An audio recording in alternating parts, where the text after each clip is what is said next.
All right, hello everyone, and peace of Christ to all of you. Today, our topic is about terrorism. Nothing new. I mean, terrorism is ugly, disgusting, and all of us, we reject such a behavior.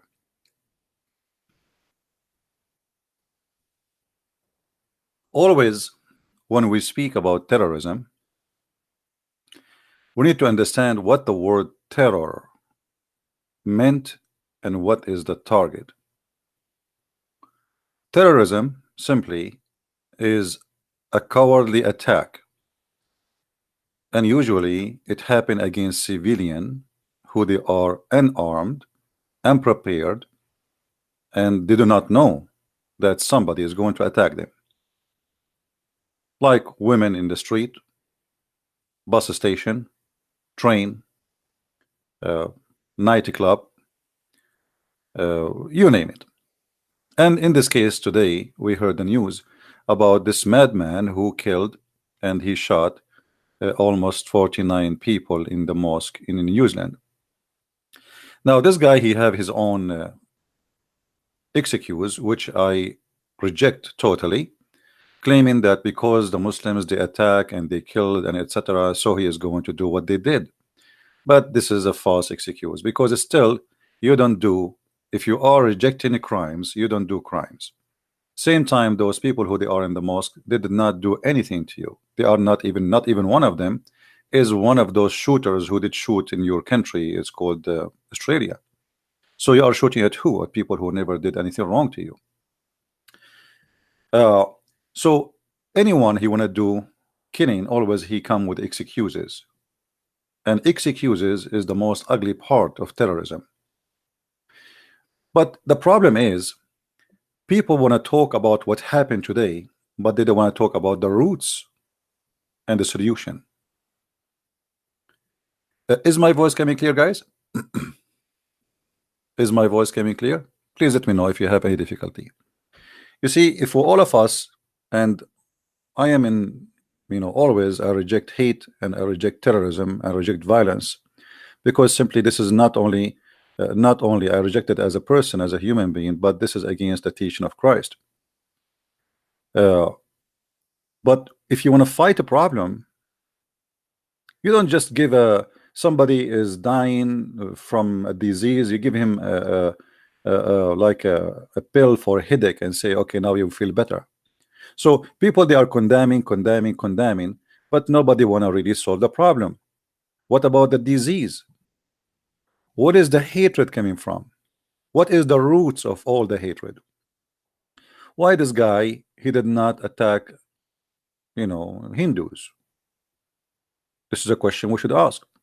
Why we see somebody attacking a synagogue for the Jews, but he's attacking Hindus?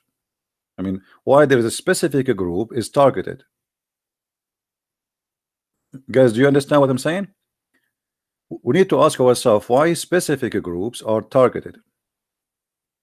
Christians' churches are burned around the world, destroyed, Christians slaughtered, killed. Thousands of Christian girls kidnapped in Nigeria are raped. Thousands of Christian Nigerian killed. Mali, Somalia, Syria, Iraq, Yazidi, you name it. And the world is watching, and they are busy fighting terrorism. But the fact, you are not really fighting terrorism, because you are not fighting the roots of the problem. In this channel we fight the roots. It's enough, it's not enough. Okay, now you capture a terrorist or you kill the terrorist, but tomorrow there's more terrorists will come because they still adopt the idea. So in order to fight terrorism, you have to fight the idea of terrorism. If you want to fight a disease, you don't fight a disease by just killing the bacteria. Just one? There's many, there's millions. So the bacteria here in this case is an idea. As long people believe in killing and hatred, then terrorism will not stop. So we as a human who live in this earth and we seek peace and civil life, we have to fight the hate idea. I found like in the news, leaders from around the world condemning, and for sure they should condemn. But what about doing something about it? That's it. You know, you think you can fight terrorism by sending an army to fight ISIS? Or this guy that tomorrow maybe there's other guy he like what this guy he did, he's a crazy like him, he would do what he did. You have to fight the idea, my friend. The idea is the problem. I saw Erdogan as an example, speaking about Islamophobia. This guy, if you mention the Armenian genocide in his country, you will be arrested up to 15 years just for saying the word genocide of the Armenian. 1.5 million Armenians were slaughtered, and until now, this guy, he refused, and his government and his country refused even to admit that they did it. So they condemn somebody, he is a criminal for killing something or some 50 people, but he don't condemn himself killing millions. So here we notice the dishonesty of many people who claim that they are against terrorism. Erdogan is the founder of ISIS. All the border of Turkey was open for ISIS member. Did you ask yourself how in the world somebody coming from Morocco or from Chechnya or coming from China, he land in the airport of Istanbul, he know nothing in Syria, he know no one in Syria, he's going to the Syrian border, he crossed the borders in the front of the eyes of and the checkpoint of the Turkish customs, and they let him go. Didn't you ask him, you are Chinese, what are you coming to do in Syria? Why you are going to Syria? And everybody knows there is a war there, and there's ISIS is growing. So he smuggled all the weapon, he smuggled to them all the ammunition, all the fighters, and yet he claimed that he is fighting terrorism, and he condemned terrorism. CIA is the same. During the time of the Soviet Union, the CIA, they send their trainers to train the Mujahideen in Afghanistan. Train them to do what? To do terrorism attack. As simple as that. You want to call it fighting the Soviet Union? I mean, Soviet Union, so what? The Soviet Union there's a government, and you are training terrorists. So the CIA, when they want, they support terrorists, and when they want, terrorists are bad. The same garbage. So they claim outside that we fight terrorism, but we support terrorism in the same time. So now those mujahideen, they believe in Allah, they believe in killing the kuffar, they believe in killing those communists, those atheists, and then what we do, we go there and we say, okay, we will give you arm, we will train you, and go ahead, and we say to them, Allahu Akbar. The same garbage. But if you ask any official in USA, do you condemn terrorism? He will say yes. But in fact, how many terrorist groups USA supported in the last, let us say, 50 years? Right now, as we speak, ISIS lost hold, which means ISIS is almost gone in Syria. But is ISIS is gone? No, because it's not for the benefit of many countries that ISIS will go. As we speak now, Erdogan is protecting Al-Qaeda in north of Syria. And as we speak right now, Trump, he is planning to withdraw all the army of USA from Syria. Why, Mr. Trump? Are you done there? No more terrorists left there? Al-Qaeda is controlling a big part of Syria still. Suddenly, Al-Qaeda is not our target, and our target is just ISIS. Why? Because Al-Qaeda now, they are serving, let us say, a target for USA. They are fighting the Iranian, they are fighting Hezbollah. So let them, I mean, let the terrorists busy with the terrorists. This is the whole idea. What about Hezbollah? A big terrorist group, sponsored and supported by many governments, including Western government. Until now, Germany refused to consider Hezbollah a terrorist group. They are even refusing. Just yesterday,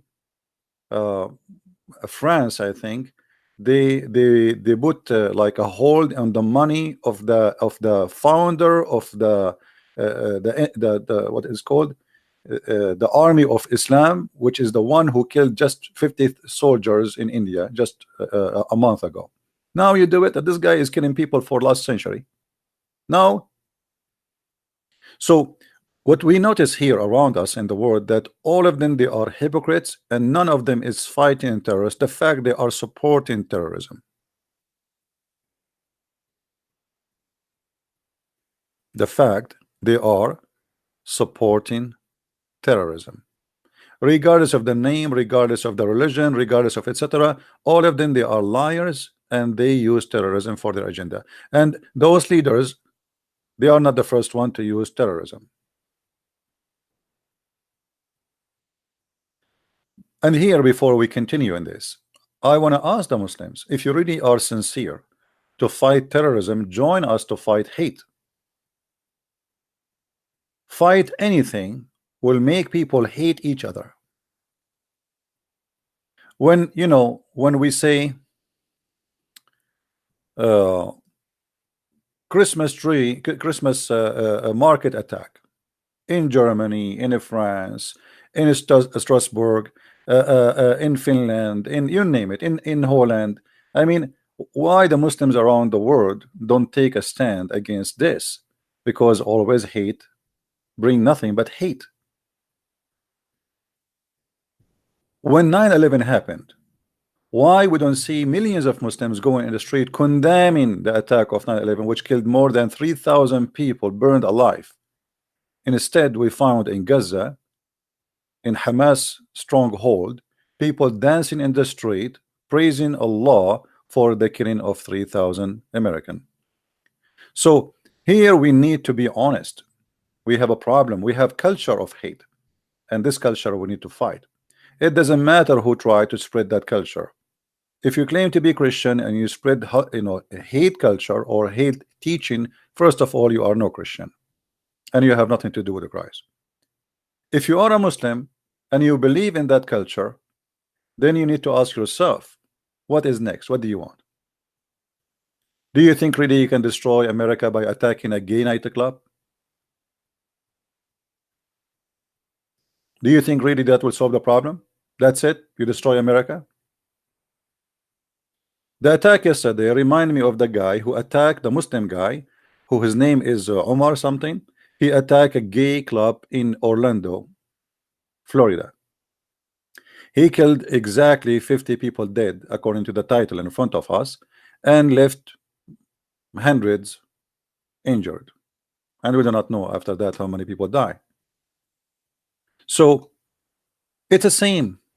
It's hate. This guy, he wanna do jihad. Why he wanna do jihad?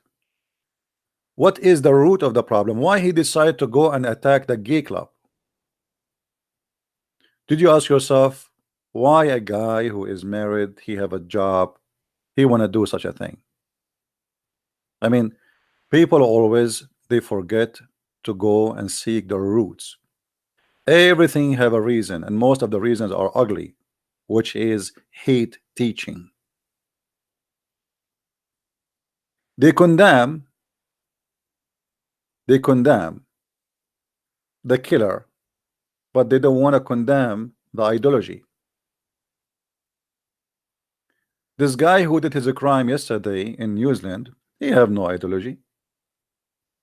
He is just an angry person for things he saw around him, as he claimed in 29 paper he published. And as I said, I'd find all the excuses he gave in those papers, stupid and cannot be accepted. Because even if somebody, he killed somebody, I mean, you go and you kill, I mean, look at this. Even justice teaching says that the killer should be killed. You don't kill the neighbor. Is that correct? I mean, if somebody is a killer, okay, justice, like the one who killed, it's justice that the person who killed those people, he should be killed. Why you are killing someone have nothing to do with the one who shoot. You're not even shooting the shooter. 50 people, they are praying in the mosque, and what do? You go and shoot people have nothing to do just because they are Muslims. All the rules of justice, when it's come to hate, It's gone because hate justify crimes, don't justify justice. Do you understand? When you have a hatred in your side, you don't see justice except hate. The hate you have is your justice according to you. But this is absolutely false justice. Even in old days, criminals, even criminals, you know, they don't kill. Like you see two criminals, they want to fight, they fight like a man to man. And the man, he would say to him, okay, grab your sword. Even in the ugly days, they used to say, okay, I'm not going to shoot somebody, I'm not going to injure you, get your sword. Even at that time, they have more honor. Men, they used to be more honorable. How you want to fight a person or you kill a person who have no arms in his hand?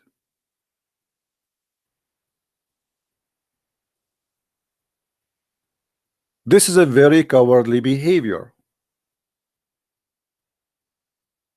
People in nightclub, you go and you start shooting. Is that making you a hero? What about you? Tell them I am coming and I have arms with me and let us see what will happen. If you are really a man. What about this guy? He said to those people in the mosque, I am coming to you and tomorrow I'm going to bring my gun and let us see if he can do what he did. But he is a coward. He took people into surprise, and people, they are busy doing what is have nothing to do with war and defending themselves. But again, we don't want to talk about the real problem, where all of this is coming from. If this guy, he claimed that what he did is a reaction, and we don't accept what he says to claim justification for it.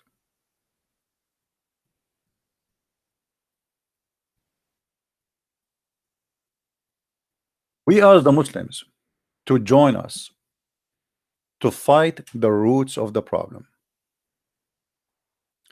and the roots should be condemned by anyone anyhow. If I have a prophet and he is a terrorist, and then I consider him, he have the right to do terror, so how you can condemn other terrorists? Either you condemn all terrorists or you condemn no one. I condemn all terrorists, no matter who they are. If somebody claims to be Christian and he's a terrorist, we should fight him. And actually, if I am armed and I exist in that mosque, when this guy he came, I will be the first to shoot this criminal and take him down to defend those poor Muslims. A Christian should not watch a crime and he watch silently. Here you see that Muhammad, he did exactly as this guy what he did. He waited for people who they are busy, they are living their life. Women, they are cooking. The men, they are watering their animals. And this is a story reported by the Muslims themselves, printed, published, transformed through centuries to us, protected by Muslims. And obviously, those who wrote this story, they are proud about the Prophet. It says the Prophet had suddenly attacked Bani al-Mustaliq without warning, the same exactly as this criminal who attacked the mosque, while they were headless and their cattle were being watered. They have no idea what's coming to them. Women are cooking, kids are playing, the men are feeding the animals, and the terror is coming. What is missing in this story, Muhammad at that time, he don't have Facebook. Otherwise, I assure you, he will publish it too, because obviously he's proud of what he is doing. And then Muhammad, after he killed all the men, he took all the women and the children as captives, and he raped a woman, her name is Juriya, in the same spot. Why we don't condemn this terrorist? Just because you gave him a title of a prophet? No one is above the law. If you believe in the law of justice, regardless of your religion, background, culture, well, practice justice. When somebody speak and he says terrorism, or I am a person who condemn terrorism, and then he says to me, I love the prophet. Okay, what do you love about him? The prophet said, the prophet said, not me. The messenger of Allah said, I've been helped. Actually, in Arabic, it says, I've been victorious by terror.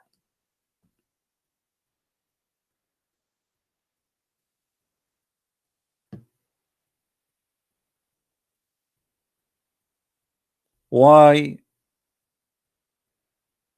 we don't see people condemning the first terrorist in front of us? Big terrorist. All terrorists are ugly. A terrorist from New Zealand is no better than this terrorist. Why people are being dishonest? Condemn all act of terrorism. Condemn all those who teach hate. Those books are published in the newspapers, in schools, everywhere, in libraries. A person who read them, he will go, if he believe in it, he will practice what he believe in.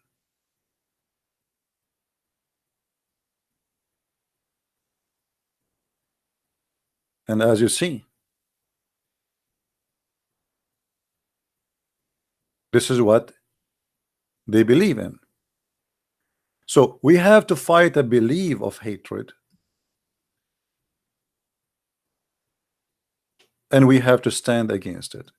And we are here to help the Muslims and anyone who ever think to adopt hatred, to understand that hatred is not a solution.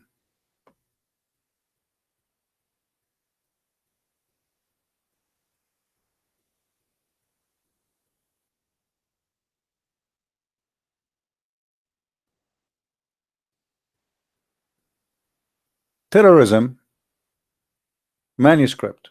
This guy, he have a 29 pages of manuscript terrorism, or let's say script. He wrote it by himself. But that script is no better than the script.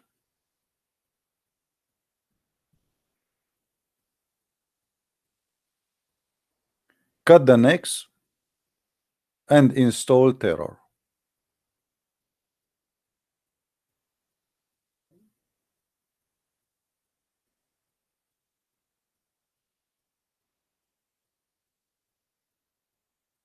That is terrorism.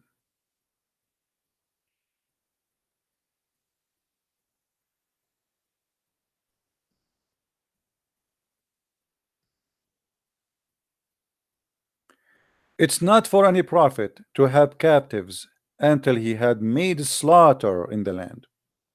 What a God. This God, he don't like captives, he likes slaughters. And look like the God of this guy who killed those poor Muslims in New Zealand, he have a same God, at least in his head, that he don't want to take captives, he want to slaughter. So why we don't condemn this? Chapter 8, verse number 67.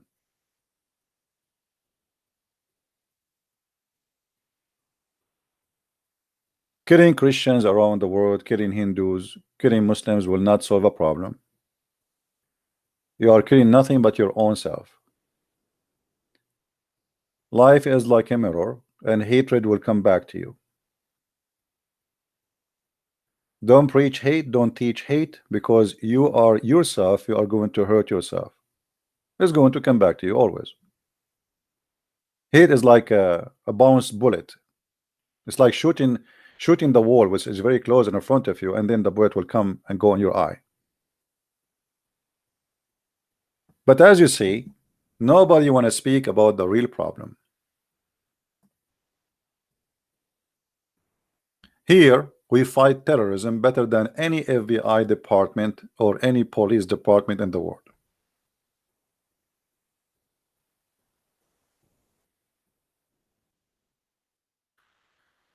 When the Quran says, take not Christians and Jews as a friend, and we say to Muslims, let us be friends. That is the best way to fight hate. This is the best way to fight hate, my friends.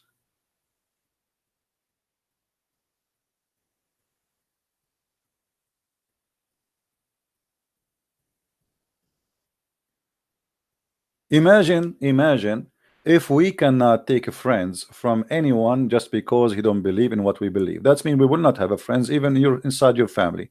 Inside your family, there's your brother, your sister don't agree with you with many things. So take not friends from those and those. That is the root of the problem. When the Quran says take not Christians and Jews as a friends, what does that mean? Take them as enemies? So we as a Christians and Muslims and Hindus, we should reject any kind of teaching like that. Why we can't be friends? What is the problem exactly? A guy, he is next to me, next door, he is a Hindu. Okay, I don't agree with his religion. You might even find it funny. But still, he is a nice person, good to you. Why I want to hate him? A Muslim guy, he is next door to me, and he believe in Allah, and he believe Christianity is a false religion. Okay, well, still he is nice, and he's a good person. What's the problem? But following a script like this is a problem. Because if you believe in it, then you practice it. And if you practice it, that is where hatred will start. If you teach your child since an early age, he is 6, 7 years old, says, oh, the Quran says, take not Christians and Jews as a friends. What do you expect of him when he is a growing man?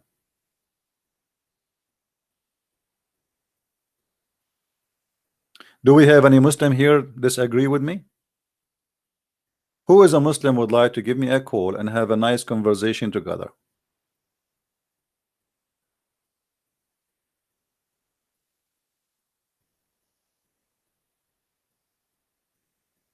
Any Muslim?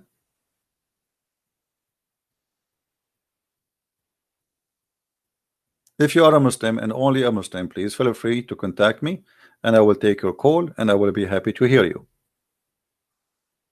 Why we cannot be friends? What is the problem here? What is the problem of this God if we became a friends?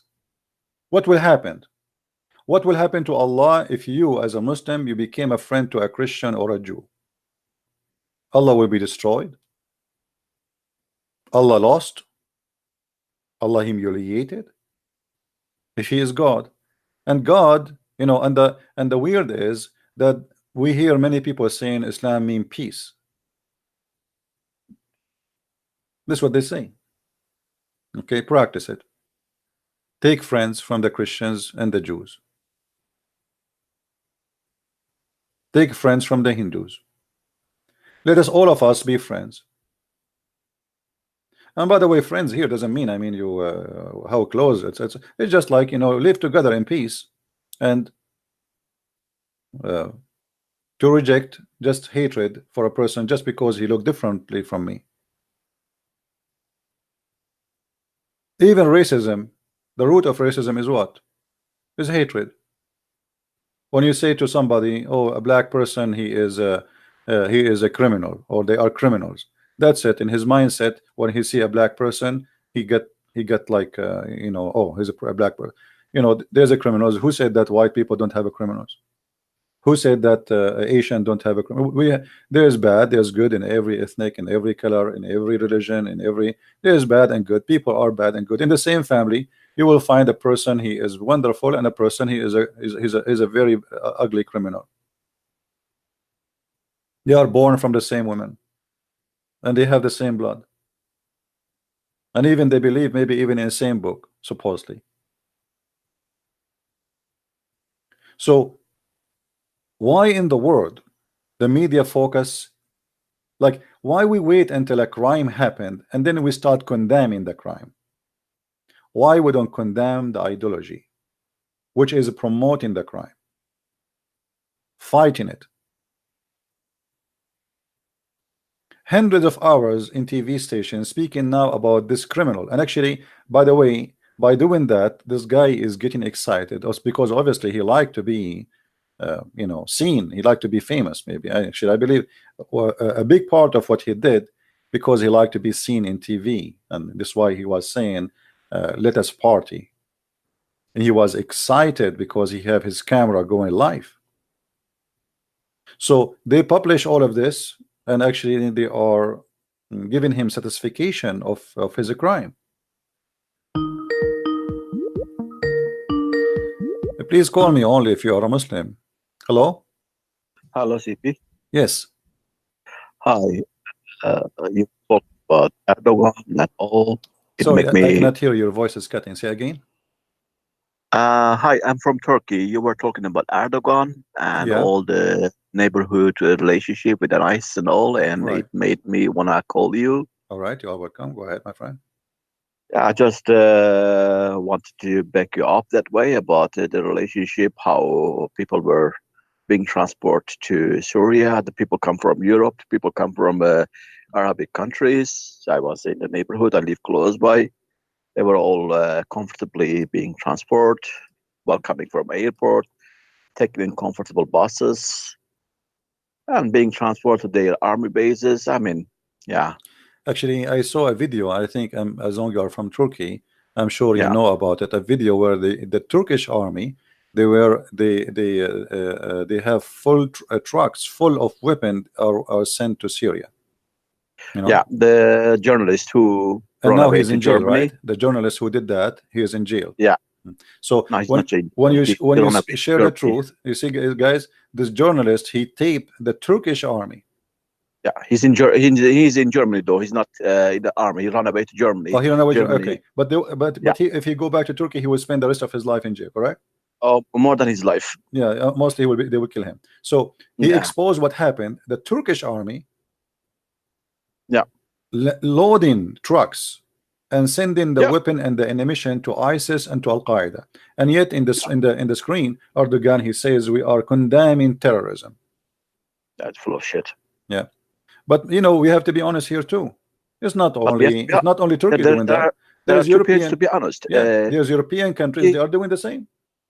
Turkey is the little puppy by the knee of the United States. As soon as Erdogan start not listening to United States, ISIS start bombing Turkey and all over in Ankara and in Istanbul, in the club, in the Christmas. This is all together. United States, Saudi Arabia, and Turkey. This is a triangle, the devil triangle, I call it. Correct. They all did this together. It should be, you should be blind not to see it. I live in Europe also. In all the mosques, they start promoting it. They start giving the guys, teenagers, you have to go join. This is the war of Allah. It's time to ask for us to stand against the devil West. This was how it was being promoting. Yeah. And I don't know. Europe is these ways. Are they blind? Are they strange? Are they stupid? I cannot name it. They could see it. It was happening in front of their eyes, but they did nothing to stop it.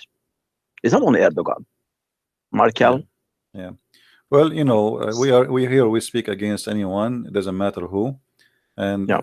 bad is bad, good is good, no matter who are the one is doing such a bad or good. Thank you, my friend, for calling. Anything else you want to share? At the moment, no, really. I feel really so bad for the people who lost their life in New Zealand. Yeah. I felt really so bad for the people who lost their life under the truck in France. I felt really bad for the people in London over the bridge who've been stabbed, all of them. I wish any Christian, any Jew, any non-believer, any Muslim could just stand up and be against all those kind of acts and try to keep the peace at the moment we have.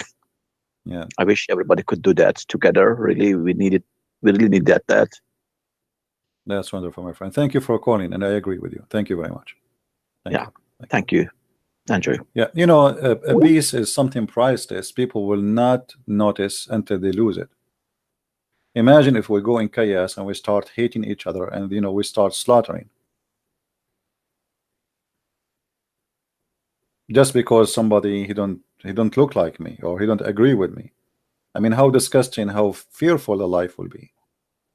How you can even trust in the street to walk in the street after now, if people will think with such a mentality? So terrorism is not only something we should reject, it is something, it's a threat to you. If you think you are safer from it, maybe now you are just watching a video in the internet. What if tomorrow it happened to you? And it might happen to you. Why not?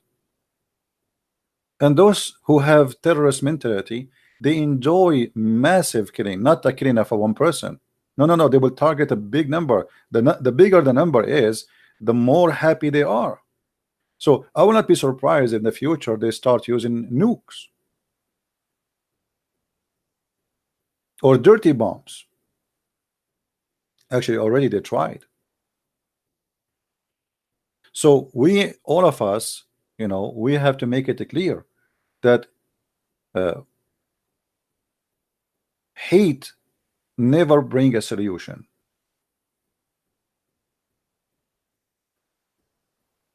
Peaceful mindset, where I want to live in peace. I want to have a peaceful life with my neighbors. Doesn't matter who they are. They are Muslims, they are Christians, they are Jews, they are Hindus, they are atheists. If I have a child, I have to tell him that don't believe in any garbage like this, because if you start hating them, the first victim will be in this hate is you. Hate is the same as a poison. You have it in your mouth. You think you are going to spit it in the mouth of somebody else, but the fact you are the first victim of it. And don't go by the media. Media always flips things upside down. They report for you what is outside, but they don't report what is inside. And if they report one day about what is inside, is going to disappear. As an example, I remember the media in the BBC, I think in England, once they have like a hiding camera program inside the mosque. I forgot what the name of the program. And then after they publish it, in less than a month, they hide all of this. So at that time, why nobody says that this media BBC is spreading hate as against Muslims? The second you publish something truthful and you have a hiding camera recording what they say inside those places, teaching hatred, by publishing that, they will accuse you that you are teaching hate. And in a magical way, the BBC, they start deleting those videos from all over. Anyone remember what the program was? I think you can still find it, like some people they download before they take them down. So anyway, these days, if you are a person who speaks the truth, you are a hate monger.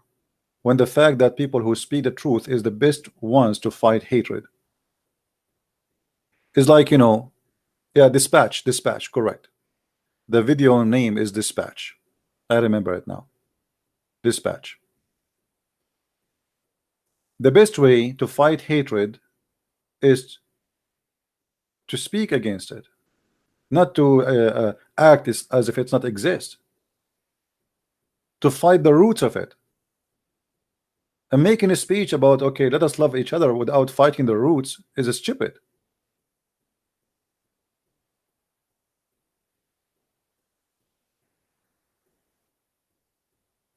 Hating evil is good. I refrain from using the word hate, because if I want to fight hate, I don't want to hate. But evil is evil, and we reject that. But the problem is, evil is good for some because of their belief. And this is the problem which we should face, and we should fight. How you make a person who is believing in evil, he think it's good. Like this guy now who killed those Muslims, he think this is good, which is evil. But for him, he is doing great job. So the problem is how to fight the idea of making evil good before a person who do an act of evil. Before, not after. After it's too late. That's it. He killed 50 people. So now what you do? You go to jail and you convince him he's in jail. So How you can fight an evil thoughts and evil hatred in the heart of somebody before he do his crime? Because if you can fight that idea, then the crime itself will never happen.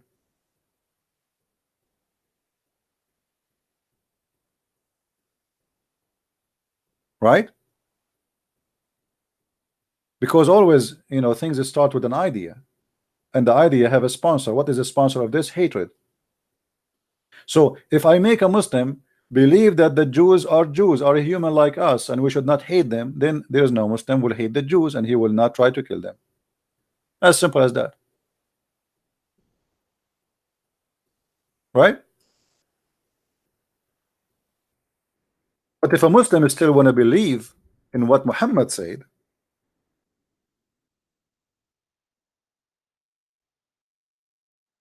then that fighting that idea is impossible. So you have to fight the belief in hatred. Look at this statement of Muhammad: the last hour would not come unless the Muslims will fight against the Jews, and the Muslims would kill them until the Jews would hide themselves behind a stone or a tree, and the stone or the tree would say, a Muslim, O servant of Allah, is there. Oh, Muslims. He said that the stone is talking. Imagine this, the hatred is spread not only to a human being, even stones now they hate the Jews, even trees they hate the Jews. So the Muslims here, according to Muhammad, they have a duty. So how we can make peace between the Jews and the Muslims if we believe in this? That's mean all the peace agreement between the Jews and the Muslims is a lie, as long the Muslim believe in this. So the only way we can establish really peace between Jews and Muslims, specifically in this case, is to make the Muslim believe that no, you should not fight the Jews and you should not kill them, live with them, because simply the Jews, they will kill you back too. I mean, don't think about it. Okay, we go and kill them and it's done. You think that's that easy? So as long there is a person who believe in this, then hatred is still there. This is the roots. This is the roots of the problem. I saw Jewish who they are even defending Palestinian, defending Muslims. There's a guy, his name is Toriva Singer, who always take the side of Islam against Christianity. I don't know, he's being hypocrite, he don't know, he can be whatever he want. But according to Islam, look what Islam says about this Jewish guy. And hatred became a culture of stones.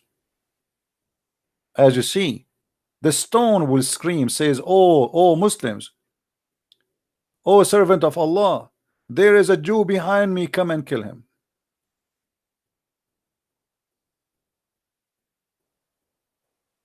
How ugly.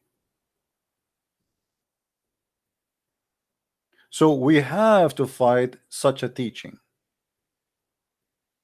if you really are seeking a solution, not just a speech. Otherwise we will hear the same thing each time a terrorist attack happen. In the last month, how many people get killed? According, I saw in a website, more than almost, and this is not all the list, it's just some of the terrorist attack happen in the name of Allah. More than 800 people get killed. 800 people. And we don't see people condemning, we don't see, I mean, it became a normal news. It became a normal news if we hear like an Islamic terrorist attack happened, to the point nobody condemn it no more, because what we will condemn to condemn. So everybody is denying the fact that we should fight the ideology behind terrorism, which is the ideology of hatred. This is the only way you can fight terrorism. Otherwise you are just wasting your time and you are being a fool.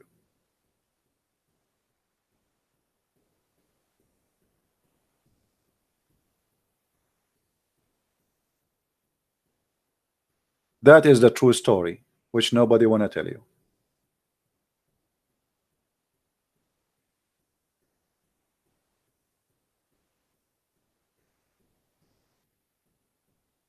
The roots of the problem.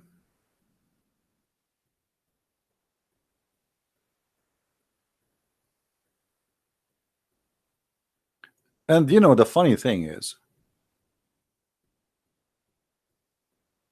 they need to create a chaos in the world. My friend, the world is in chaos already. You do not need to create a chaos. Don't you see what's happening?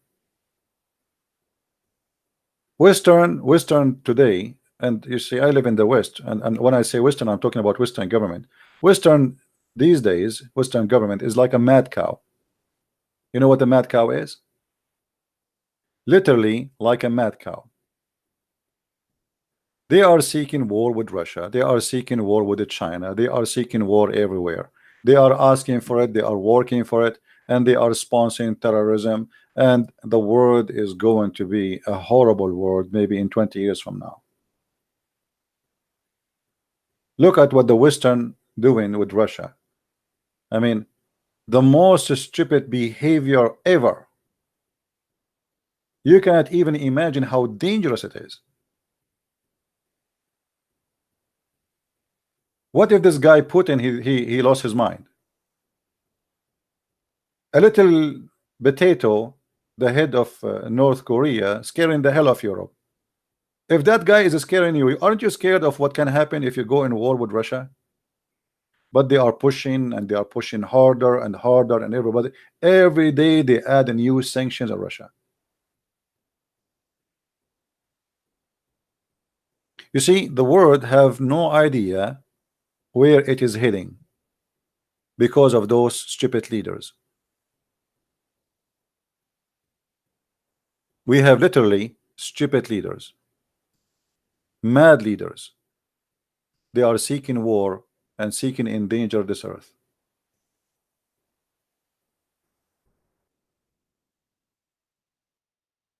And the funny and the sad in the same time.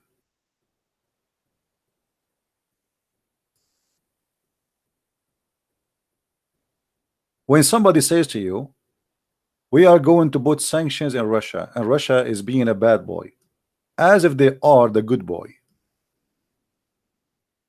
France, until now, they have colonies inside Africa, in the Pacific, same as England. England occupying the Falkland Islands, which is belong to Argentina. I mean, the whole world is upside down. You know, they claim justice. They claim that okay, Russia took a Crimea. They call it Crimea, right? Okay, for you it's okay to take the Falkland, but it's not okay to Russia to take a Crimea.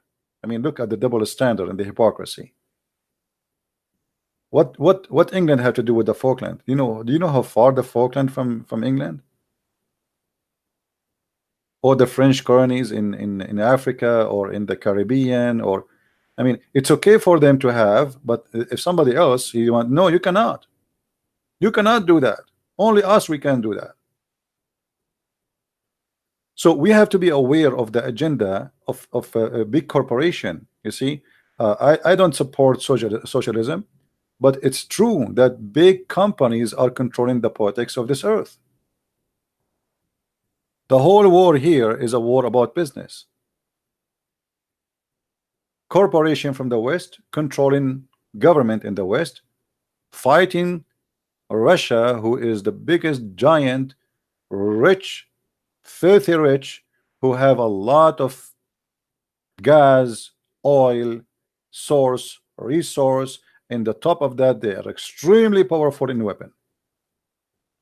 So the sanctions really is not about Russia as being bad. The sanctions is just to protect corporation, because now you cannot buy from the Russian. But what of those sanctions one day make things go out of hand? And it might happen. Russia is the biggest country in this earth, and nobody can put sanctions on it. It's a joke. Those people, they do not need anyone in the world. Actually, they are #1 people who feed bread to mankind. which means before they get in hunger, all mankind will go in hunger. Egypt, Saudi Arabia, Iraq, Syria, Middle East. You everybody buy the Russian flour, their gas, their oil, uranium, diamond. I mean, you name it, steel. It's a continent by itself. In the top of that, they have a military. Nobody should ever, think to play with it. And yet we push hard and we try to go in war. That is terrorism too. That will create terrorism and chaos. And Trump, he is against stopping sponsoring Saudi Arabia in the war of Yemen. Okay, why? Because the Al-Houthi, they are terrorist group. Okay, I understand that. But as you see, when they want, they make it justified to sponsor a war which is killing thousands of civilians. And when they want, they say it's a crime. The Assad regime is a criminal. He killed thousands of civilians. But we support the Saudi who they are killing thousands and thousands of civilians. When we want, it's a crime in Syria. When we want, it is good to do in Yemen. And the same as the rest. The Emirat, the Bahrain, the Qatari, they sponsor whoever sponsor them. They sponsor people in Libya, in Yemen, etc. It's a war between parties, and this is all is terrorism. But always people, they notice one terrorist only who is holding a gun shooting people, right? But the fact there's big terrorists, nobody speak about them. Government, who they are practicing terrorism.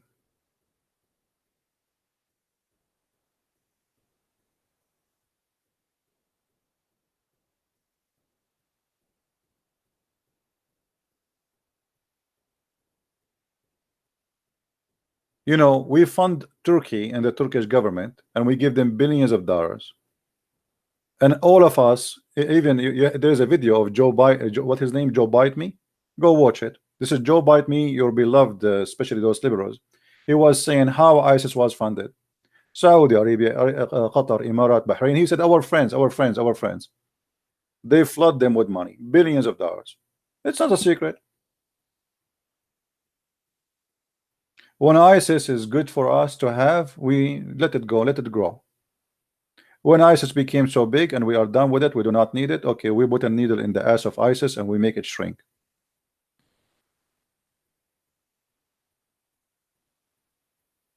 Right? Actually, I call him Joe Bite Me because each time he talk, he bite Obama, he expose him. This guy, because he's a fool. You see, in the Middle East, we say if you want to know their secrets, speak to their fool. Like if you have an enemy, you want to know his secret, speak to his fool, not to the smart one. Either to their young or to their fool. So this guy, his name is Joe Bite Me, and he say it as it is. So terrorism should be rejected. Terrorism of states, terrorism of government, and terrorism of individuals, and terrorism of religion. But who wanna listen? Nobody wanna listen. And we are not the one who is going in TV and able to speak. No, they are. I have a poor channel in YouTube, and just yesterday I saw an article written by Indonesian newspaper about me. I am the most dangerous person in the world for Islam. Isn't this is a hate teaching? You can see it this way because they are saying that this guy, he is an enemy for Islam. And think about it now, how many maybe they are thinking to kill me.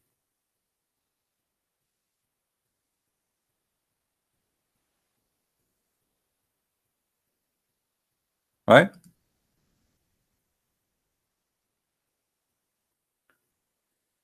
I hope that this coming war will not happen in our time where the whole earth will be demolished because of the stupidity of a human being and the hatred and the greed.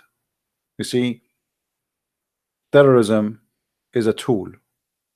Muhammad, he used terrorism as a tool to be victorious. Muhammad, he said, and I will show you the hadith, that he was victorious by terror from a distance of a month.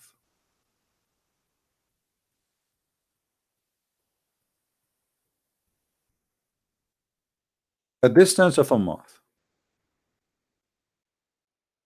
Imagine.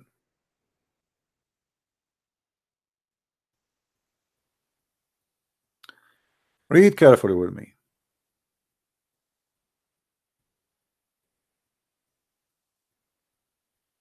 The Prophet said, I have been given 5 things which not given anyone else before me.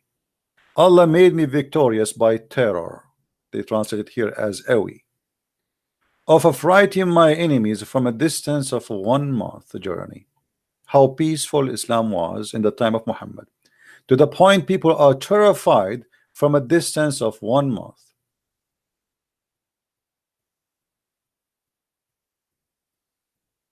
That's a lot of peace. And obviously Muhammad was a very, very peaceful man, to the point you hear that he is a distance of a month away, you will be terrified. He's not even here yet. A month away.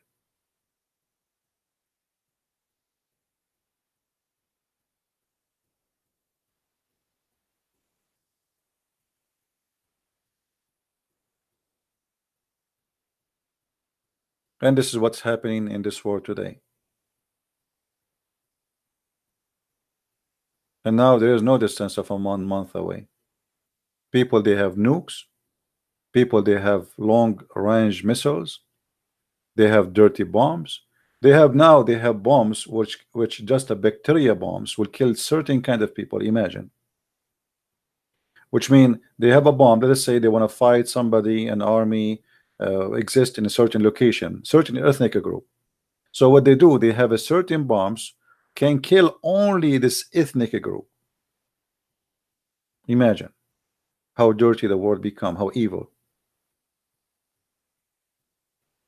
Nuke these days are just a toy. It's not really the most powerful weapon. Like Pakistan have nukes. This is nothing. This is the Pakistani will not dare even to think about using them against someone like Russia or America, because this is nothing. What nuke? Nuke like matches now. So you can imagine what the future will bring to us. I was made victorious by terror. So now giant countries, they are trying to be victorious by terror. I scare you from a distance of a month, like Muhammad. They are learning from the first terrorist, Muhammad.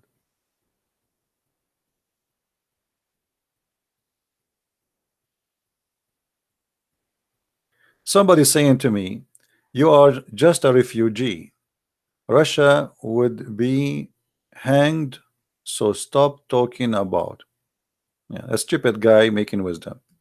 First of all, my friend, I don't know who you are, but speaking about refugee, all right, let us say for the sake of argument I am refugee. So you are telling me if I am refugee I cannot open my mouth?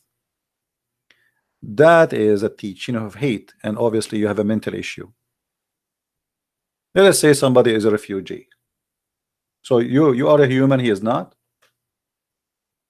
and you can talk and say your opinion and he cannot. First of all, I am not a refugee. Secondly, you are an idiot.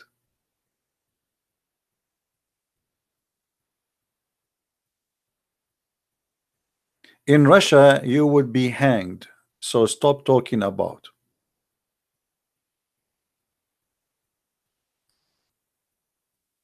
You are no better. I am sure if you have opportunity to hang me, you might do it too. And no, in Russia you will not be hanged. Actually, if not Russia, all the Christians in Syria will be slaughtered today. It is the Russian really who stand against Al-Qaeda and ISIS in Syria.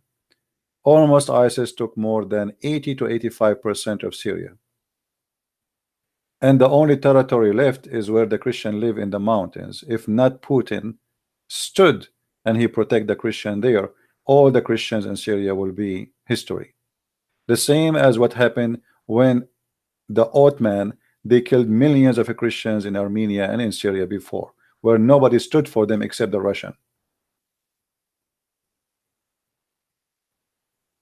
Actually, I have to say it clearly that the best to the Christians in the Middle East, it was always the Russian. While the American government, CIA, arming Al-Qaeda and ISIS, even now, the Russian was defending the Christians in the Middle East. The war in Chechnya happened long time ago because of killing Christians in the Middle East and in Armenia.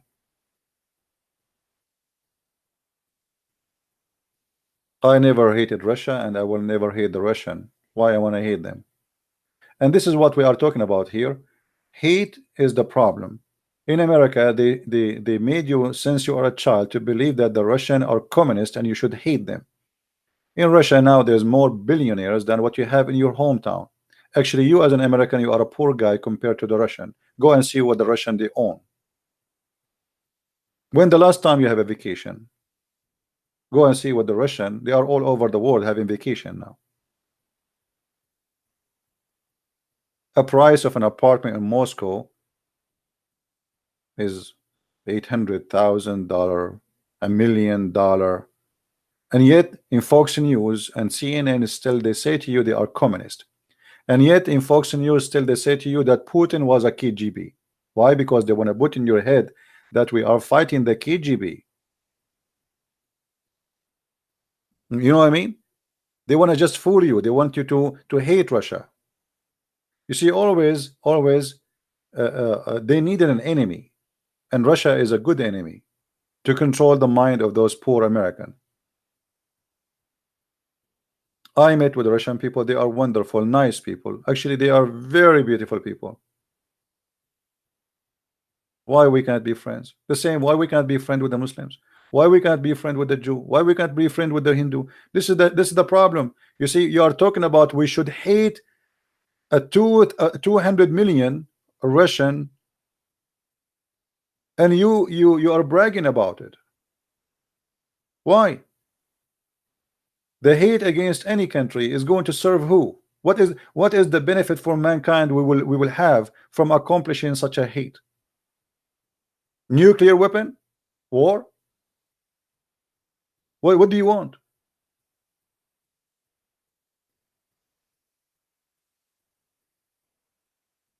Somebody saying that Russian they hate niggers, as he said. I don't. First of all, don't use that word. That's stupid of you. Secondly, I am not a Russian, and if they are racist, should not like me. I am a Middle Eastern. I spoke to them. They spoke to me in a very, very nice way. I never saw anyone insulting me for being a Middle Eastern.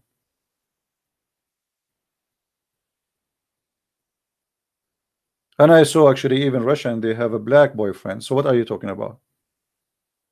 And there is racist everywhere. I mean, in your country, you don't have racist. And look at you. You are the one who is a racist. So why you are saying nigger, the word nigger, if you are not racist?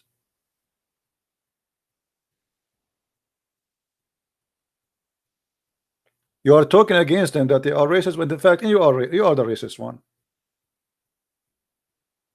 Unless your English is not first language, so you do not know what that word means. Isn't it, guys, that word is a racist word? Isn't it a racist word to say?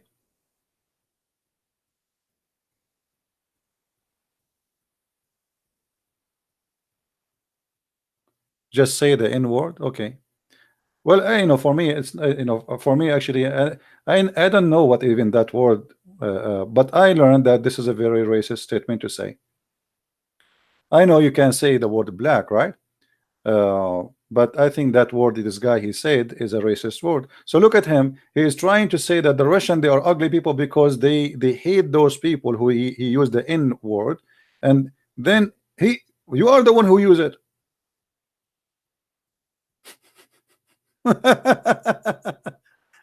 Do you see the hypocrisy?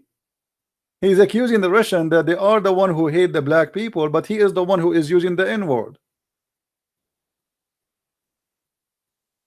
And be sure, please, you ban this guy, the admin. Go back to his name and ban him if he's not banned.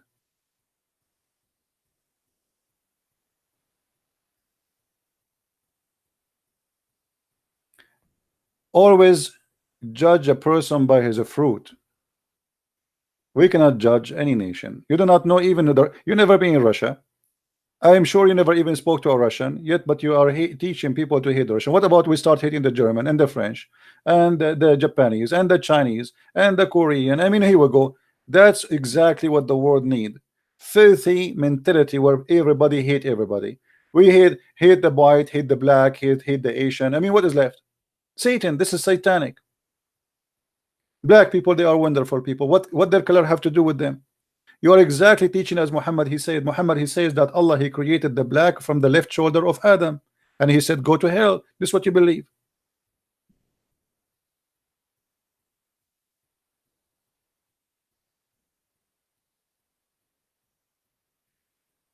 Fight hatred, my friend, because hatred always will destroy you. Imagine if you make every American hate every Russian and every Russian hate every American. What will happen next? Both countries, they have enough weapon to burn the whole earth maybe 50 times. The whole earth not only is going to be USA and America. Stupid. The culture of hate bring nothing but stupidity.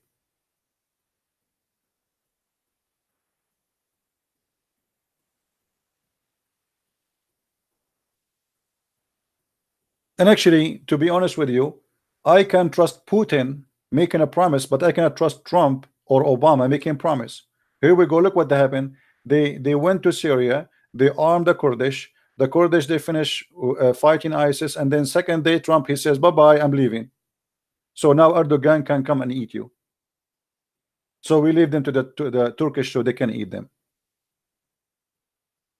The Russian, they will not do that. American, they do business. Russian, they have a friends. For American, you are just a business, nothing personal.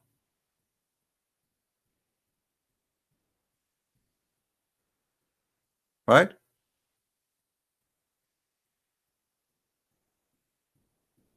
Yeah, we have no friends, we have only clients.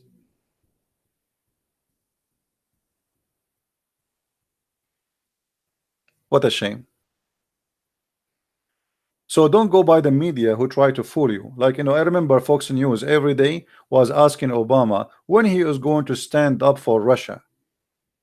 And since Trump, he took over, Fox News never asked Trump to stand up for Russia no more. Look like suddenly Russia became a friend. What happened? 8 years Obama in the office. Every day you mention that when we will have a real president who can stand against the Russian. So you want somebody to stand against the Russian when Obama was in office, but you don't want Trump to stand against the Russian. It's a propaganda. The same as CNN. CNN, when Obama was in office, never spoke about the Russian. Since Trump became in the office, the Russian, the Russian, the Russian, the Russian.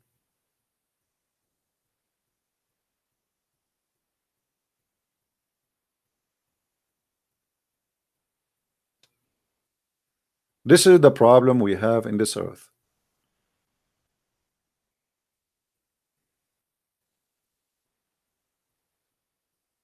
You don't want to, you've been trained in your mind to reject people just because they have different name, different language, different color.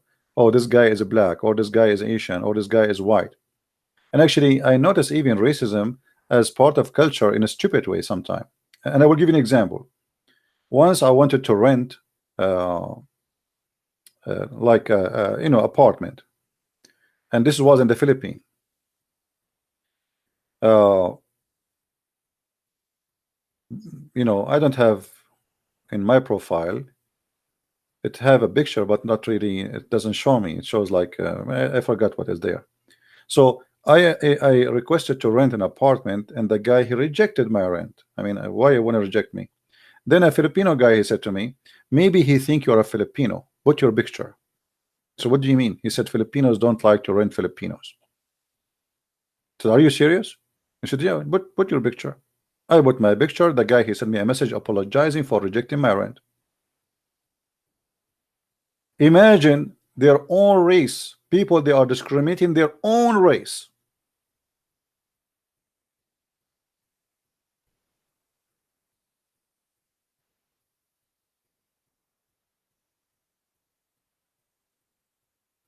No, Sami Tunisi, sorry, my friend. We don't appreciate anyone says I hate Muslims. That's wrong.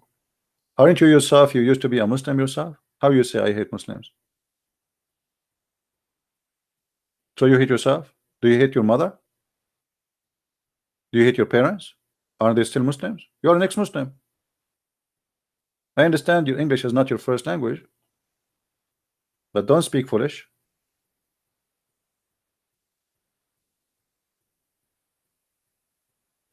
So imagine you have certain kind of racism culture to the point you hate your own race. You discriminate your own people. So this guy, he want to favor someone he is white over somebody he is from his own country. He's a Filipino. Self-discrimination, which means in his mindset that a Filipino person for him is not good. But you are a Filipino, how you can do that?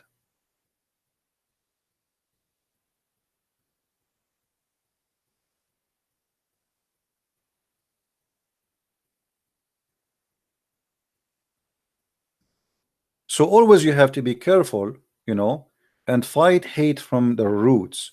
Don't say I want to hate the Russian because they are Russian. That's stupid. What about we live in this earth in peace and harmony? I mean, for the benefit of who if we hate each other? What you want to have the same as you want to have Hitler time coming back? You want to have fascism? This is what fascism is about. Imagine if all the Muslims in the world, all the Christians, all the Jews, all atheists, all colors, all ethnic, they live in harmony and in peace, and nobody hate anyone. How beautiful life will be, and how much money we save. Right now we spend a huge budget, which may be more than what we spend for food and schools and roads and manufacturers all together in war weapon. Look how much we human being is obsessed with war and security. Why? Because there's no love. If the whole world practice one sentence of Christ where it says love your enemy, the whole world will change. You see, heaven can be living in this earth, not in heaven, which means we can have it right now if all of us we agree to practice one sentence: love your enemy. But if we want to follow Muhammad, then the story will be different.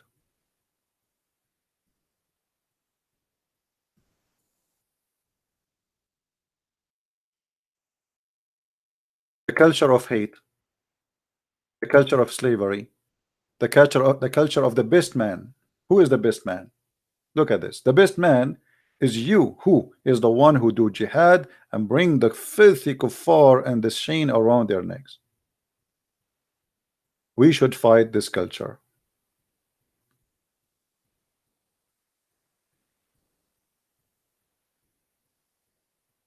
And this is for benefit of everybody. Christians, Muslims, Jews, Hindus, because at the end of the day, there's no victorious. Who's going to have a victory? What, burning the whole earth?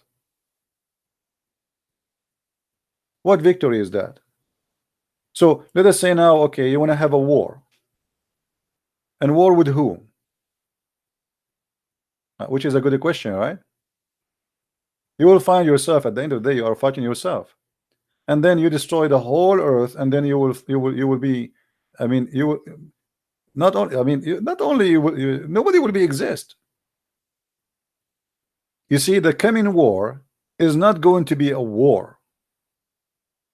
It's going to be an oven. All mankind they are going to demolish, because who is going to guarantee to you that they are going to use just normal airplanes and tanks when they are holding extremely dangerous, powerful weapons? Who is going to put the limit where they will stop, when they are going to stop? Nobody knows. A little idiot, the head of North Korea, he scared the whole world. And what? He don't have anything compared to the Russian or other countries or to China. Just little tiny one. scaring everybody, made the president of USA come to meet with him. This is how scary he is, but yet he have nothing.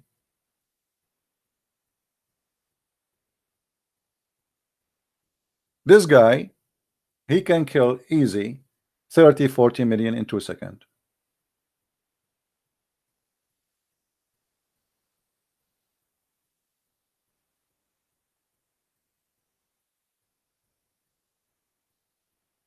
That is the truth.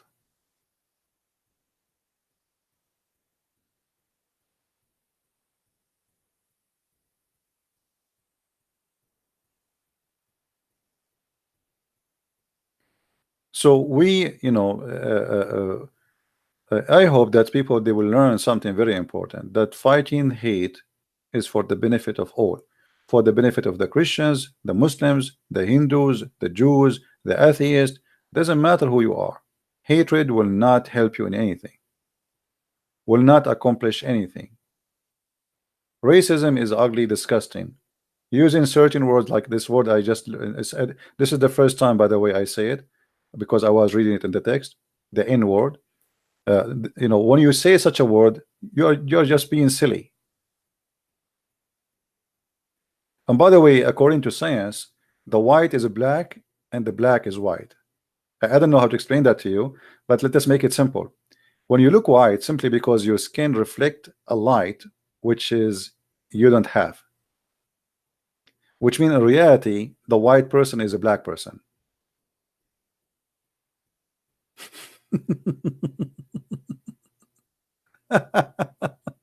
Isn't it weird?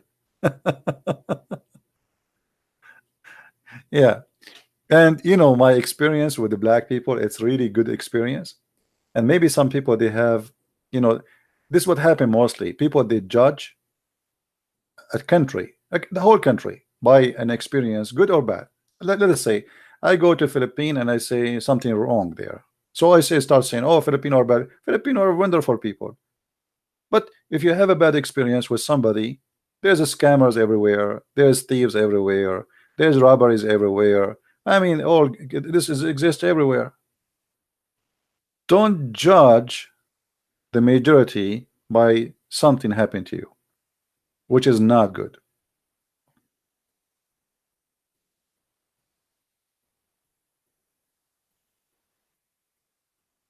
All right, my friend.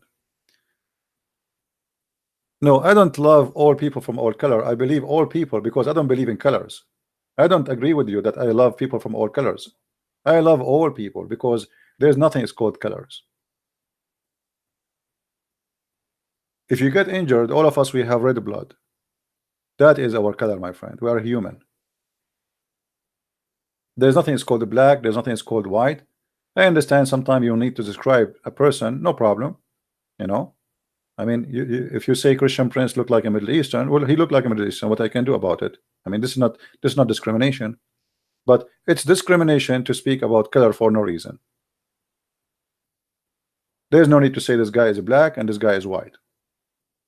Actually, when I was in the Middle East as a person learning English, I find it very funny. I mean, first time I opened the book English, it says Mr. Brown, and then Mr. White, and then in the book, it's like for kids. There's a picture of Mr. Brown, but he don't look brown. He is a white person, and then Mr. White, he's a black guy. And I was saying to myself, what's wrong with those English people? Why they are calling this guy Mr. Brown and he is white, and they are calling Mr. White and he's black in the picture? I was a little bit confused, I mean, Mr. Brown, Mr. White. So for me, I don't even like to have such a name. I mean, why you are calling a person Mr. Brown? Can't you give him different name? Give him Mr. Zucchini, or Mr. Chocolate, Mr. Zaraf. The white guy, they give him a name like normal name, Mr. TV, Mr. Potato. I mean, you cannot find a name better than colors. So stay away from colors, because as if colors will divide us, then we should stay away from mentioning them. Let us find what is going to make people united and more close together. Forget about your skin color. That will not help you. A person who is a black person who is a good for me, he is good for me and better than somebody from my color. So why I want to mention the color? Why the color is important? And I mentioned to you many stories about things it happened to me in my life from people who they are African, wonderful, beautiful people. Look, I have a person who is I hate to say now black and white, but just to give you for the sake of example, I have a person who is a white. He drove for with me 3 days. 3 days. He brought his truck. He moved me from far away state to other state for free. You don't know me except I am a Christian prince. I have a black person, and again I say the word, I hate to say the word white and black, but for the sake of example, he was a wonderful person for me. He helped me in many way, in many means. And all what he knew about me, I'm just a Christian prince. He is not from my family. He is not from this, both of them, the white guy and the black guy. I do not know them. They are not relatives. We are not from the same culture. We are not from, I mean, we have nothing really except that we are believers. Look how beautiful Christ is. May the Middle Eastern, a white blonde man, and a black man helping each other. And all is for free, which means there's no return. Nobody's asking for return.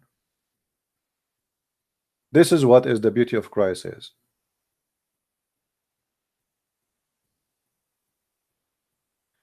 RT propaganda machine gun. All of you, you have okay. You see, here we go. I mean, like we are talking about many things. Why you can have thousands of TV stations who have a propaganda, but they cannot have a propaganda. They are fighting you back with their own propaganda. I mean, people don't. I don't know people why people want to go blind when they want. So you can have a propaganda. Isn't Fox News propaganda? Isn't CNN propaganda? Go and watch the news in the CNN. The Syrian rebels, none of them is rebels. They are Muslim terrorists. Specifically, they are terrorists who say Allahu Akbar when they slaughter a human being. But they call them rebels. This is propaganda. So the Russian, they cannot have a TV propaganda, but you can. I mean, it's halal for us. It's haram for them. Everybody have a propaganda machine.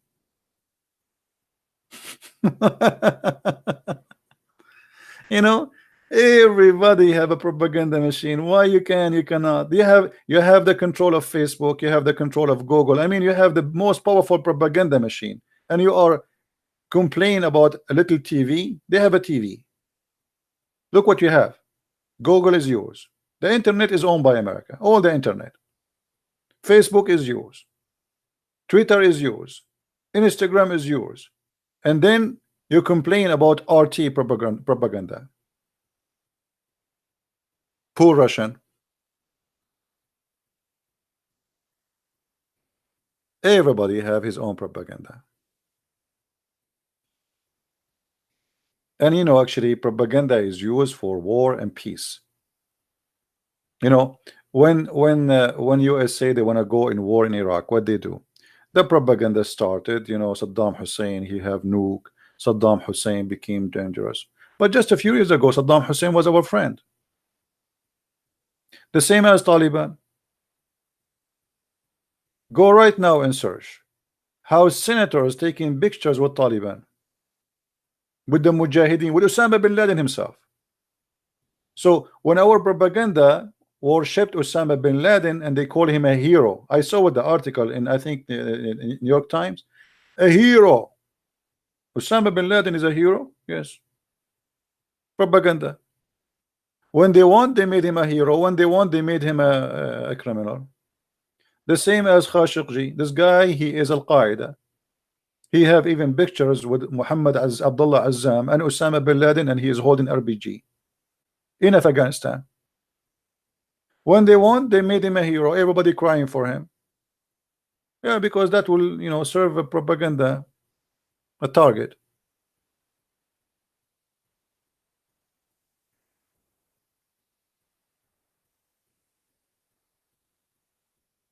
right? So my friend, always try to see the world in different way.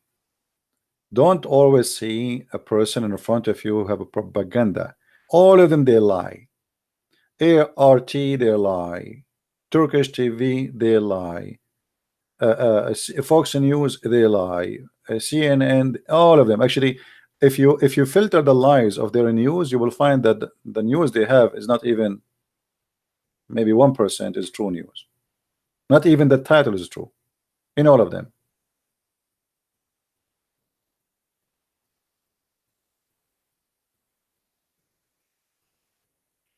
You know that George Bush.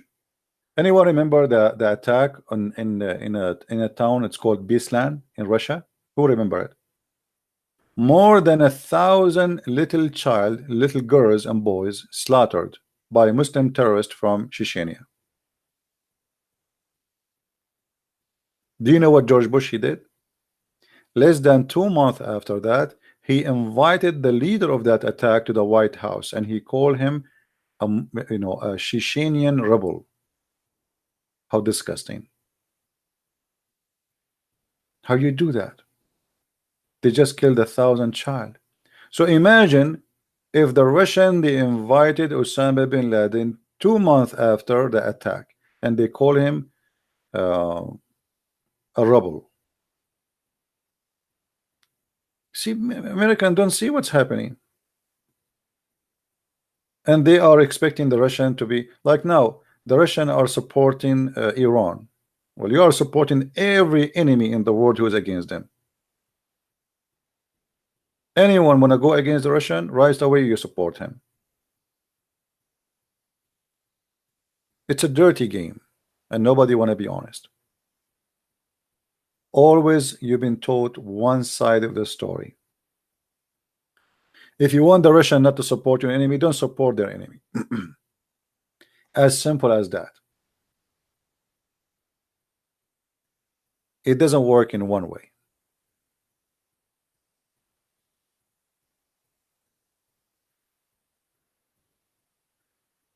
And for me, I am not defending the Russian, by the way. I'm just saying the truth.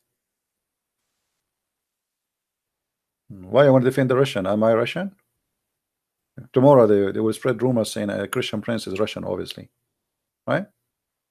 I am an American. I even joined the USA Army. I love this country, and this is why I joined the army to defend this country. But saying the truth, it's not a question. It's a must for somebody as a Christian. Say it as it is. People will hate you for it. People will like you. Doesn't matter. Say it. Don't be hypocrite. Otherwise, you join the club of hypocrisy. Like we speak about the KGB, right? KGB. Is the CIA better? I mean, is it a noble, ethical organization? Assassination. The KGB, they assassinate. Well, do you remember the story, like the scientist who supposedly the Russian they tried to assassinate him, and how Europe went crazy because of that, and England and blah blah. CIA they assassinate every time. Always we assassinate people. Always. And we don't send the W7 agent no more. We have the drone. We go to Somalia, like Al-Wakili, who is an American citizen who was killed or he joined terrorists. We assassinate him. That's assassination. What about Osama bin Laden? Did we assassinate him? The guy was in his house. So they cannot assassinate. We can assassinate.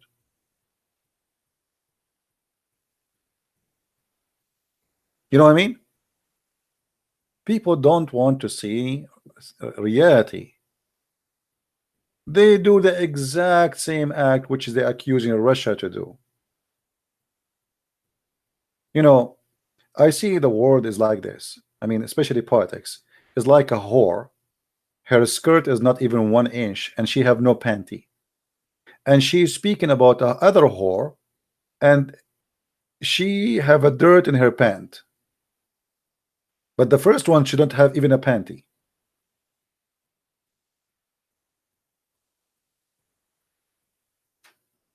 People don't want to see what is the truth, right?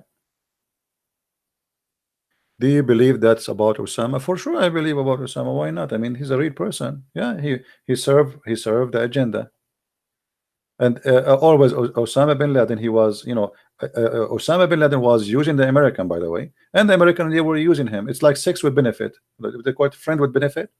They are in bed together. Both of them, they are using each other.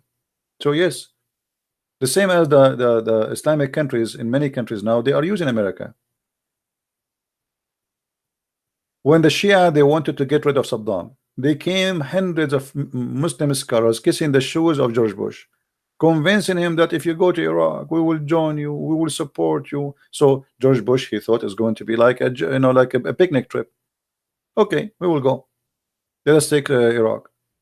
They went there after the American army. They finished. Suddenly, all those Muslim clerics, they want America to leave because they used them. And the foolish Western, they did not get it. They use you. Always they use you. Same as the war in Bosnia. Same as the war in Somalia. Same as the war in Yemen. When they are done with you, they will say to you, get lost. Any one of you heard of something about Lawrence the Arab? Who knows about Lawrence the Arab? Anyone heard of this name before? Or Lawrence the Arabian? Lawrence the Arabian is a real person. It's like James Bond now. But this is real. When the British, they want to get rid of the Ottoman or destroy the Ottoman Empire, they send one guy. Just one guy. Not 10, not 20, not 30. One guy. One guy very well skilled, very well trained to make bombs, to give training, and he start training the Arab how they can fight and make a revolution against the Ottoman. And he was extremely successful. And then suddenly, oops, we have a new kingdom. It's called the Arabian Kingdom by a king. His name is Faisal. Oh, sorry, they brought first the Sharif Hussein. The Sharif, which means the Honorable Hussein, who claimed to be from the family of Muhammad. He was made king by the British people, British government. And then they gave his kids kingdoms. Iraq is a kingdom. Jordan is a kingdom. Syria is a kingdom. Suddenly they are laying eggs kingdoms. The whole point is to destroy the Ottoman Empire, and they were successful. One man. Just one man. This is what intelligence can do.